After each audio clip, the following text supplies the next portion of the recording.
এই কথা বলতেছি, এটা কিন্তু অনলাইনে কথা বলতেছি। তার মানে কি একটা শোতে ডিফারেন্ট টাইপের একটা চ্যানেল ডিফারেন্ট টাইপের প্রোগ্রাম থাকতে পারে, সেটাই তো আসলে কাম্য। এদিকে বললেন নায়ক হলো একজনই শাকিব খান, তাহলে বাপ্পি, সাইমন, জায়েদ খান ওনাদেরকে নায়ক হিসেবে ধরছেন না?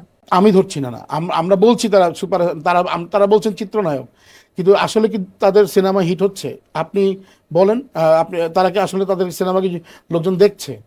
সুপার হিট হওয়া না, আমি আমি এখানে শ্রদ্ধেয় হুমায়ুন ফরিদের সাথে কথা বলতে চাই। জনপ্রিয় হওয়া আর জনপ্রিয়তা পাওয়া দুটো দুই জিনিস। ধরেন হুমায়ুন ফরিদি স্যার একটা শার্ট ফোল্ড করে পড়তেন, এটা অনেকেই ফোল্ড করে পড়ছে, তার মানে আমি তাকে ফলো করতেছি, এটা কিন্তু সুপারস্টারের একটা আইডিয়া। সালমান শাহ মারা গেছেন কবে, ওনার স্টাইল এখন অনেকে ফলো করে, তার মানে কি এটা এটা সুপার, এটা স্টারডামের বিষয়। আমাদের সাকিব খান লাস্ট প্রিয়তমাতে তার একটা চুলের কাট দিয়েছিলেন, সেটাতে কিন্তু সেটাও কিন্তু অনেকে করার চেষ্টা করেছে, সেই ছবিটা অনেকে তোলার চেষ্টা করেছে, এটা স্টারডাম। আমাদের এখনকার যে নায়ক সিয়াম দুর্দান্ত অভিনয় করে, রাজ দুর্দান্ত অভিনয় করে, কিন্তু দর্শক একটা দুটো সিনেমার পরে কিন্তু মুখ ফিরে নিতেছে। আমরা চাই এরকম সিয়াম তার জায়গায় দাঁড়ায় ভালো কাজ করুক, আমরা চাই রাজ ভাই বা রাজ তার জায়গায় দাঁড়ায় ভালো কাজ করুক, ঠিক আছে, বাপ্পি আরও ভালো কাজ করুক, দে অল আর মাই ভাই ব্রাদার্স। কিন্তু সত্যটা সত্যই, সাকিব খান ছাড়া কারো সিনেমা বেল নাই। প্রিয়তমার সেটে কোনো মজার ঘটনা মনে পড়ে? প্রিয়তমা সেটা অনেক মজা, ইদিকা বল আমরা অনেক ফাইজলামি করতাম আসলে, আমাদের তো 19 দিনের ইদিকা বাংলা বলতে পারতো না আর কি। আচ্ছা। তো আমি ইদিকাকে অনেক যেটা করতে রিহার্সাল, নবী ভাই এটা হয়েছে, আমি সেইভাবে বলিস না বোন, এভাবে বল, ঠিক আছে।